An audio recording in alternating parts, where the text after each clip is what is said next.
സംസ്ഥാന യുവജനക്ഷേമ ബോർഡിന്റെ ലഹരി വിരുദ്ധ കലാജാഥയ്ക്ക് പത്തനംതിട്ടയിൽ തുടക്കമായി. കോന്നി MMNSS കോളേജിൽ നിന്ന് ആരംഭിച്ച കലാജാഥ Konni MLA KU Janeesh Kumar flag off ചെയ്തു.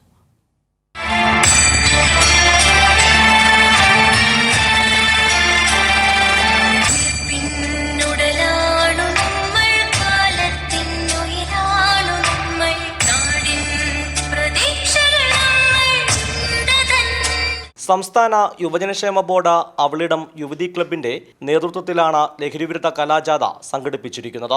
കോന്നിയിൽ നിന്ന് ആരംഭിച്ച കലാജാഥ KU ജനീഷ് കുമാർ MLA ഉദ്ഘാടനം ചെയ്തു. നിയമ നടപടികൾ ശക്തമാക്കുന്നതിനോടൊപ്പം തന്നെ ഏറ്റവും നല്ല മാർഗമായി നാട് കാണുന്നത് ബോധവൽക്കരണമാണ്. അതിൻ്റെ ഭാഗമായിട്ടാണ് ഇന്നും നാളെയുമായി ജില്ലയിലേക്ക് പ്രധാനപ്പെട്ട ക്യാമ്പസുകളെല്ലാം കേന്ദ്രീകരിച്ചുകൊണ്ട് ഇത്തരത്തിലൊരു കലാജാഥ പര്യടനം നടത്തി കലാരൂപേണ ഈ ലഹരിയുടെ മനുഷ്യരുണ്ടാക്കുന്ന വിപത്തുകളെ സംബന്ധിച്ച് യുവാക്കളുമായി സംവദിക്കാൻ നിശ്ചയിച്ചിട്ടുള്ളത്. 2 ദിവസം നീണ്ടു നിൽക്കുന്ന ജാഥ ജില്ലയിലെ എല്ലാ മണ്ഡലങ്ങളിലും പര്യടനം നടത്തും.